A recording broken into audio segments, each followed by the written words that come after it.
What was the most ignorant question you have gotten in regards to colorism? We So we had already titled our project The Color Complex. We go in the room, it's a bunch of like middle-aged white guys that are on the panel. One of them was like, oh, I saw your project titled The Color Complex. I thought it was about textiles or something, because when I went to Ghana, there were like all these fabrics and things like that. He was like, yeah, like, I didn't even notice those things when I went to Ghana. It must be about textiles. Not no other thing. Not any other thing in Ghana. Hey. Back to the real and now and what's supposed to be colorism. Oh, I like that jingle, yeah. We got this. Action.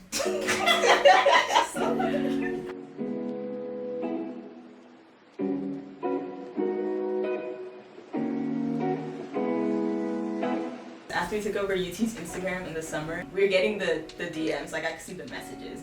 And one of them was like, oh my gosh, another ism. Oh. That's how we feel. Maybe if y'all weren't so problematic. Maybe we can stop. Maybe stop. Okay. Colorism. Colorism is complex.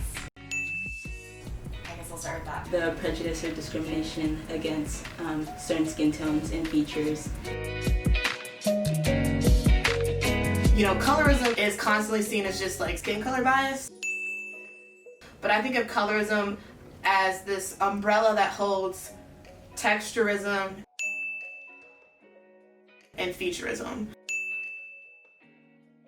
There are so many different levels to people's experiences and processes of who they are, and it's not just skin color. You could be darker skin and feel just fine, and then have the nuance of you having, you know, different textured hair and completely different, like maybe more Eurocentric looking features. The global phenomenon is something that is experienced throughout all cultures, and it can sometimes affect your self-worth and how you view yourself. I know there were times when I was younger that like I knew what colorism was.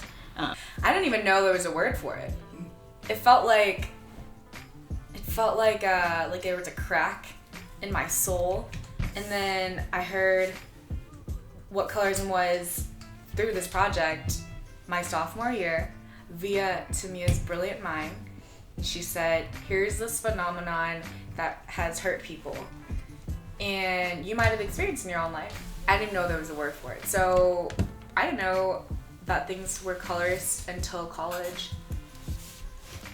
If you have people petrified of wearing their natural hair, literally petrified. Do you get what I'm saying? Mm-hmm. Like, there's a problem in that. The fact that I was petrified of like wearing my hair natural, and I had to work through that and like feel that process. I think for me, my experience with colorism or my journey with colorism is still something I'm continuously figuring out. I think that is for a lot of people. For a lot of Asian Americans too, it's just you're taught, okay, put your head down, be quiet, don't make a fuss, just accelerate through the system, but never really questioning the system itself of like, is this wrong? Even just things for me as simple as like seeing representation in media of lighter skinned women like literally all the time, and the way they portray darker skinned women, like the Proud Family, Martin, like anything. I started noticing, like I had noticed it before, but I started kind of piecing things together. Like, oh, like these are all these things, and like this is why I feel like this. And then just kind of understanding like, but I don't have to. Like people are telling me that, but like I don't have to take it. After graduating high school, I had a family member, which is really common for this to happen, offered to pay for my surgery to get my nose and eyes done, for my own family to incentivize me to get surgery, so casually too. So I thought that was really kind of shocking how normalized it was. Even though I've done this project for like almost 2 years now, there's still a lot of like things in the archives of my life that I bring up, and sometimes I'm driving and I'm like, whoa, that was colorist. There are colorist opinions, colorist perspectives that I have when I look at someone, when I prefer something or someone. Like a lot of those things have undertones of colorism. Yeah, those are things like I've also had to address to myself. Like we're looking at it in multiple communities of color. We're not just siloing it into the Black community only. We're really seeing that it's a very nuanced experience throughout everybody's life. Even if you don't feel like colorism is like in your own personal experience, your life is still impacted by everybody else around you, right? I think when you live this life, especially as like someone who's a person of color, within any context of being a person of color, you sort to just be okay with the way that the world's treating you. Even when I'm talking to older generations about this, it's not like they don't know. It's just been like, that's how it is, you know? And it's like, how are we constantly gonna push the envelope on what we are complacent with? It's easy to stay in your own communities and like learn from it, but also really important to go outside of that and keep like learning about other people's experiences, because that helps you learn and interrogate your own.